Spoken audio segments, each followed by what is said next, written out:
قوة إلا بالله العلي العظيم أعوذ بالله من الشيطان الرجيم بسم الله الرحمن الرحيم الحمد لله رب العالمين الصلاة والسلام على أشرف الأنبياء والمرسلين وخاتم النبيين أما بعد فقد قال الله تبارك وتعالى في محكم كتابه الكريم وهو أصدق الصادقين وقوله الحق شهر رمضان الذي أنزل فيه القرآن هدى للناس وبينات من الهدى والفرقان۔ ظاہر ہے کہ رمضان المبارک کے دوسرے ہفتے میں ہم لوگ، یا یوں کہوں کہ دوسرے عشرے میں ہم لوگ شامل ہو چکے ہیں۔ دھیمے دھیمے نعمتوں اور برکتوں کا مہینہ ہم سے الوداعی اختیار کر رہا ہے۔ آئندہ سال جو زندہ رہے گا وہ اس نعمت سے فیضیاب ہوگا، اور جو اس دنیا سے چلا گیا تو ظاہر ہے کہ وہ اللہ کی بارگاہ میں اپنے حساب و کتاب کا جواب دے گا۔ قرآن مجید کا اس مہینے سے بہت ہی زیادہ ربط ہے، چونکہ قرآن مجید اسی مہینے میں نازل ہوا، اور یہ وہ کتاب ہے کہ جو ہماری ہدایت کے لیے آئی ہے، اور ہماری ہدایت مسلسل قیامت تک کے کرتی رہے گی۔ اس لیے کہ یہ اللہ کا کلام ہے، اللہ کا قانون ہے، کسی بشر کا قانون نہیں ہے۔ اب آئیے اس سلسلے میں امام حسن مجتبی علیہ السلام کے اقوال سے آپ کو روشناس کرا دوں۔ دیلمی کہتے ہیں کہ امام حسن نے فرمایا کہ دنیا میں قرآن کے علاوہ کوئی چیز باقی رہنے والی نہیں ہے، اس لیے اسے ہر وقت اپنے پاس رکھو، اپنے کلیجے سے لگائے رکھو، تاکہ تمہاری ہدایت کی طرف رہنمائی کر سکے، تاکہ تمہاری ہدایت کر سکے۔ بے شک تم میں سے سب سے بہترین وہ ہے جو قرآن پر عمل کرے، حتیٰ کہ اس نے قرآن کو حفظ بھی نہ کیا ہو، اور قرآن سے دور ترین وہ شخص ہے جو قرآن پر عمل نہ کرتا ہو، حتیٰ کہ قرآن کا حافظ ہی کیوں نہ ہو۔ دیکھیے، میں بارہا آپ کی خدمت میں عرض کیا کرتا ہوں کہ قرآن اللہ کی وہ قانونی کتاب ہے، اللہ کا وہ کلام ہے کہ اس کے اوپر غور و فکر کرنے کی ضرورت ہے، تدبر کرنے کی ضرورت ہے۔ یہ نہیں کہ صاحب جو ہے وہ قرآن حفظ کر لیا، اور حفظ کرنے کے بعد جو ہے وہ اپنے سینے میں جمع کر لیا، اور اس کے اوپر جو خداوند عالم نے فرمایا ہے قرآن میں اس کو کنارے رکھ دیا۔ امام حسن علیہ السلام اسی چیز کو سمجھانا چاہ رہے ہیں کہ دیکھو کہ قرآن پر عمل کرنے والا ہی دنیا اور آخرت میں مستفیض ہوگا، اور اگر قرآن کا حافظ بھی ہے اور عمل نہیں کرتا ہے تو ظاہر سی بات ہے کہ قرآن نہ اس کی محافظت کرے گا، اور نہ روز محشر اس کو کوئی جو ہے قرآن سے فائدہ ملنے والا ہے۔ میں نے کسی درس میں عرض کیا تھا کہ قرآن کا ارشاد ہے کہ جو ہے کہ قرآن پڑھنے سے نور آتا ہے۔ پھر قرآن تلاوت کرنے والوں کے آنکھوں سے نور چلا کیسے جاتا ہے؟ میں نے دیکھا ہوگا کہ جو ہے کہ لوگ یعنی حافظ بھی ہیں اور اندھے بھی ہوتے چلے جا رہے ہیں۔ تو اس کا مطلب یہ ہے کہ جب قرآن کا دعویٰ ہے کہ قرآن کی تلاوت کرنے سے نور آتا ہے، اور اگر اس کے برعکس ہو تو اس کا مطلب یہ ہے کہ کہیں نہ کہیں ہماری خامی ہے، ہماری کمی ہے، ہماری کجی ہے، جس کے نتیجے میں ہماری آنکھوں کا نور چلا گیا۔ دیکھیے عربی جو ہے وہ بہت اہم زبان ہے، ایک ایک لفظ کے 70 معنی ہوتے ہیں، لہٰذا ہم عربی نہیں ہیں، ہم عجمی ہیں۔ اب ہمیں ضرورت اس بات کی ہے کہ قرآن مجید کو ہم ایسے استاد سے پڑھیں کہ جو ہمیں باقاعدہ طور سے قرآن مجید کے الفاظ سے آگاہ کرا سکے۔ ہمارے یہاں ہوتا یہی ہے کہ صاحب جو ہے وہ قرآن مجید کی تلاوت کے لیے، قرآن مجید کی تعلیم کے لیے جو ہے ہم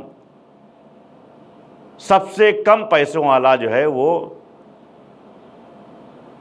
مولوی یا قرآن مجید پڑھانے والا استاد تلاش کرتے ہیں۔ کیوں؟ آخر کیوں؟ کیا ہم اللہ کے کلام کو اتنا ہلکا سمجھتے ہیں کہ صاحب ہر ایرا غیرہ نتھو خیرہ پڑھا لے گا اس قرآن کو؟ اس لیے کہ قرآن وہ کتاب ہے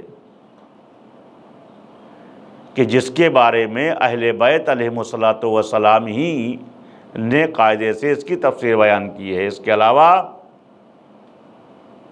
آج تک کے تفسیریں ہو رہی ہیں اور ہوتی ہی چلی جا رہی ہیں۔ تو اب ایسی کتاب کے بارے میں آپ کو غور کرنا چاہیے کہ کتنی عظیم کتاب ہے کہ جس کی تفسیریں ہو رہی ہیں لیکن آج تک مکمل نہیں ہوئی ہے۔ اس کی تفسیر صرف اور صرف ائمہ نے مکمل کی ہے، جن کا کلام حکومتوں کی نظر ہو گیا۔ بلکہ یہ کہوں کہ جو ہے کہ بعد رسول جو بزمیں سجائی گئیں اس کی نظر ہو گیا۔ سقیفہ میں جو ہے اسلام کو بالکل کچل کے رکھ دیا گیا۔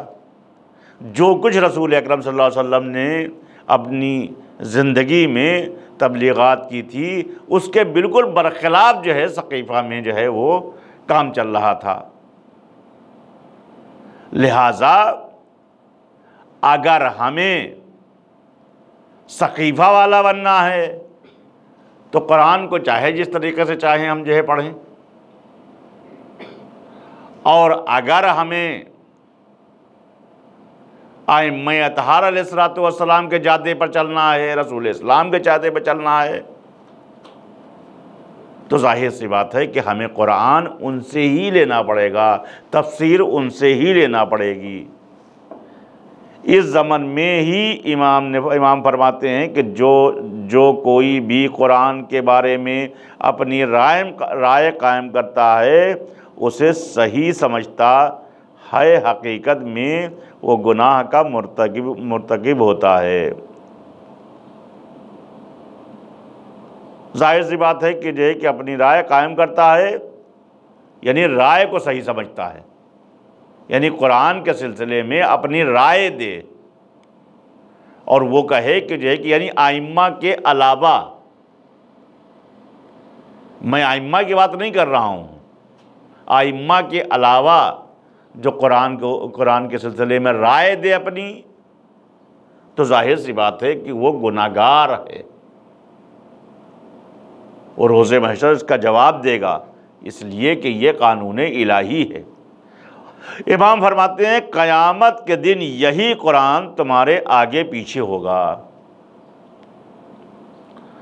جو ایک جماعت کو جنت کی طرف رہنمائی کرے گا، جس نے حرام کو حرام اور حلال کو حلال جانا ہے، جس نے قرآن کا زیادہ اختیار کیا ہے، جس نے قرآن کو اپنی ہدایت کا چراغ مانا ہے، تو ظاہر سی بات ہے کہ وہ تو جنت میں داخل ہوں گے اور قرآن ان کی رہنمائی کرے گا۔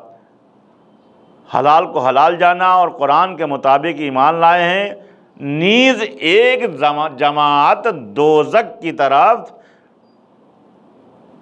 ڈھکیل دی جائے گی، جس نے احکام اور قرآن کو پیشتر نظر انداز کیا اور حرام کو حلال جانا۔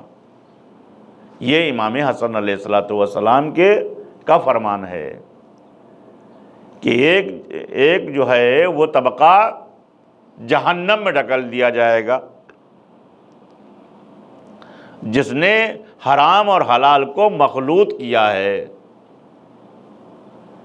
علامہ مجلسی علیہ الرحمہ فرماتے ہیں کہ دعوات راوندی سے نقل کرتے ہیں کہ امام حسن بن علی نے فرمایا کہ جو کوئی بھی قرآن مجید کی تلاوت کرتا ہے، اس کی ایک دعا ضرور قبول ہوگی۔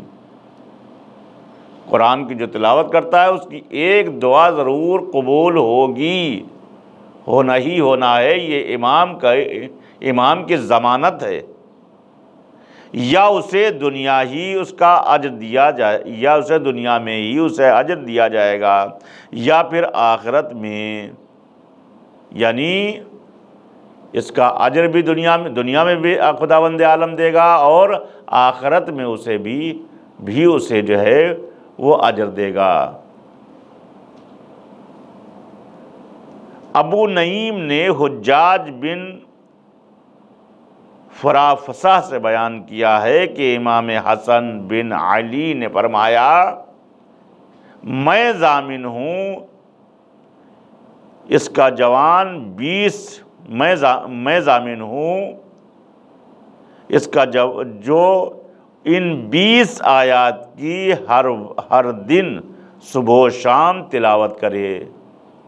میں ضمانت لیتا ہوں کہ ان 20 آیات کی جو صبح شام یعنی تلاوت کرے، وہ وحشی درندوں، ظالم بادشاہوں، پانی کے طوفان اور ڈاکہ زنوں سے محفوظ رہے گا۔ وہ کون سی آیات ہیں؟ ان آیات میں آیت الکرسی ہے، سورہ اعراف کی 3 آیات ہیں، ان ربکم اللہ الذی السماوات سے المحسنین تک کے 3 آیتیں پڑھی جائیں تو ظاہر سی بات ہے کہ امام ضمانت لیتے ہیں کہ وہ محفوظ رہے گا۔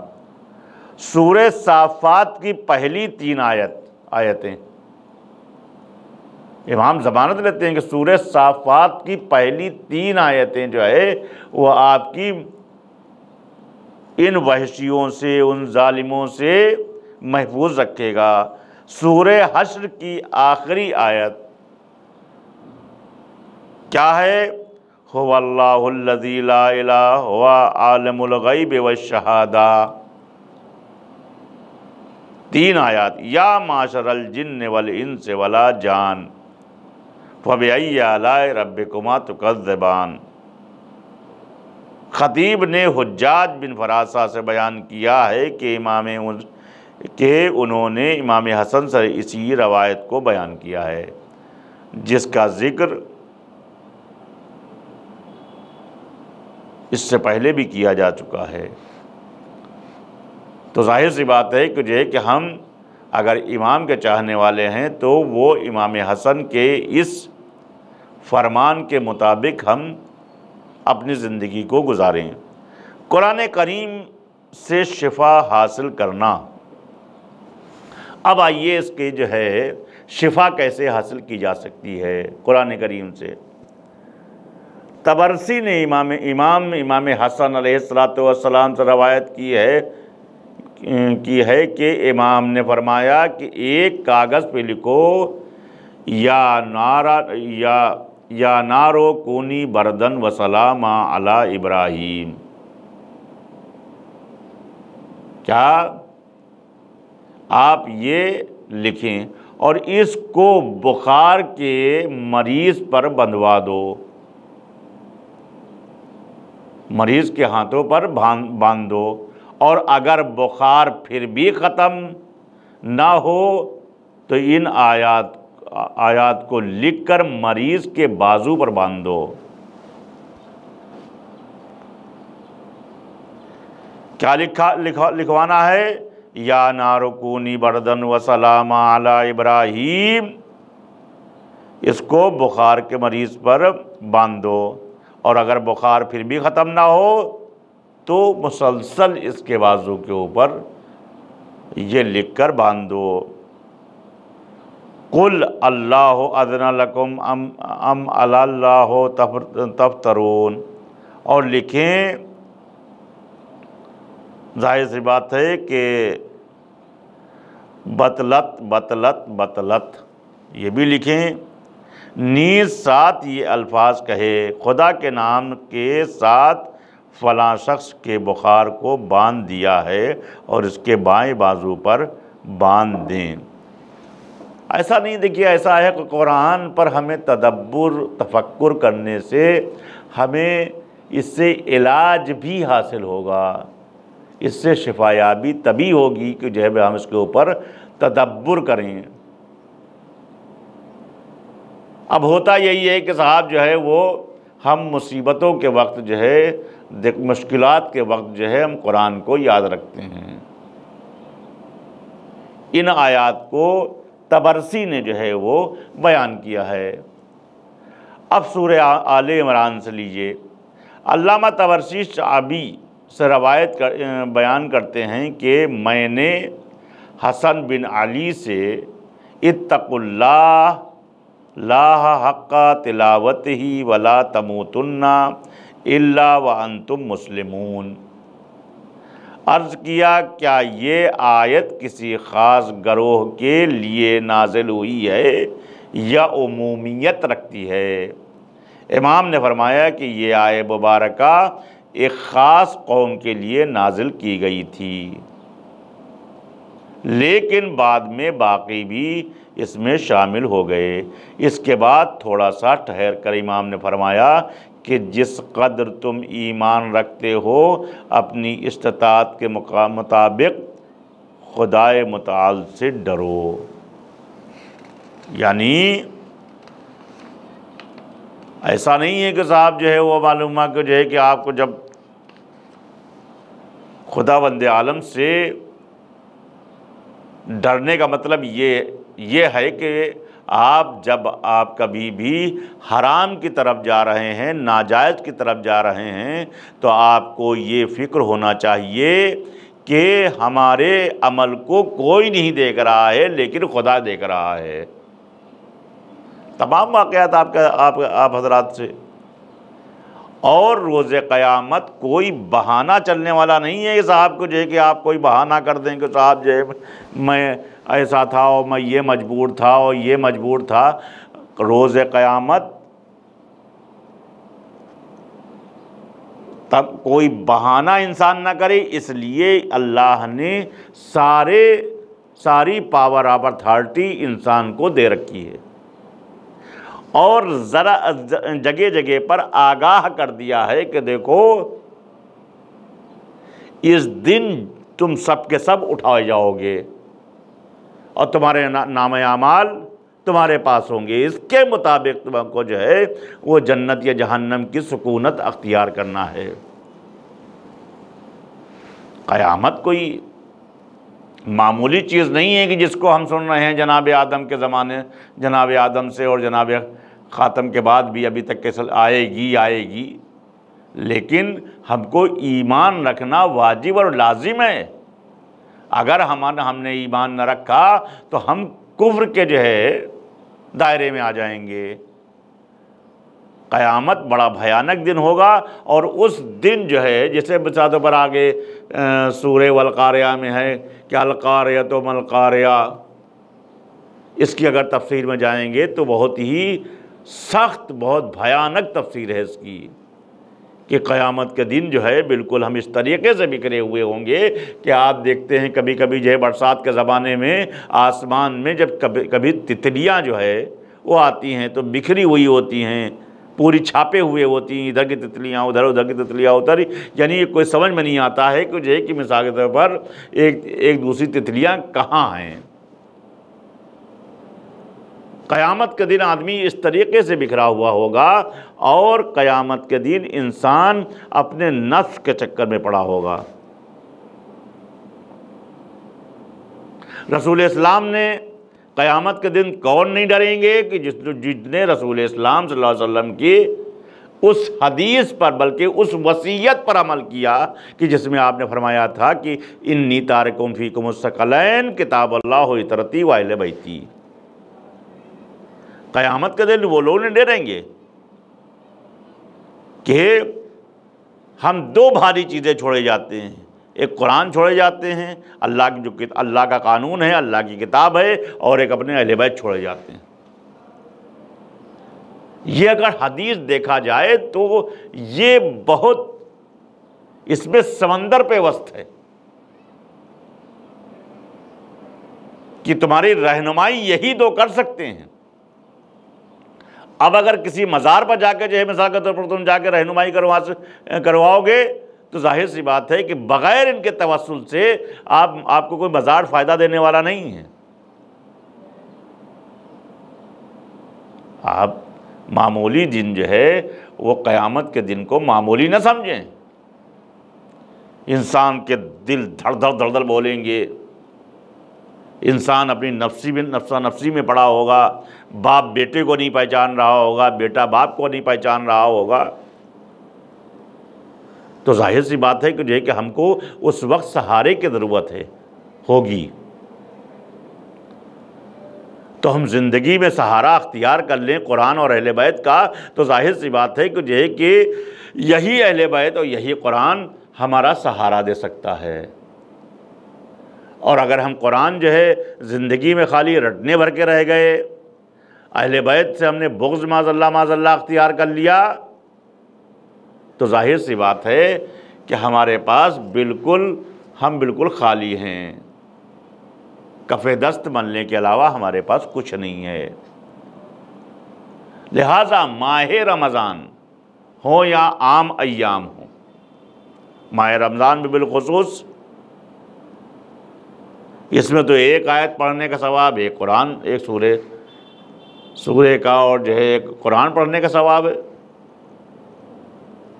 تو ہم کو چاہیے کہ جو ہے کہ ہم قرآن کی تلاوت کثرت سے کریں اور اس کے اوپر تدبر کر لیں، جیسے کہ خداوند عالم نے فرمایا ہے کہ افلا یتدبرون۔ یہ نہیں کہ صاحب جو ہے معلوم ہوا کہ قرآن کو لیا اور رٹنے کے بعد رٹنا شروع کر دیا، اور معلوم ہوا کہ جو ہے کہ کسی جماعت میں گئے، چونکہ عجمی ہیں یہاں پر لوگ، اور جانے کے بعد انہوں نے الٹی سیدھی قرآن پڑھنا شروع کر دی۔ لہٰذا اگر ہم غلط قرآن پڑھ رہے ہیں تو اس کا بھی ہم کو جواب روز قیامت دینا ہے۔ یہ امام حسن علیہ السلام کے اقوال تھے جو میں نے آپ کے سامنے پیش کیے۔ وآخر دعوانا الحمدللہ رب العالمین۔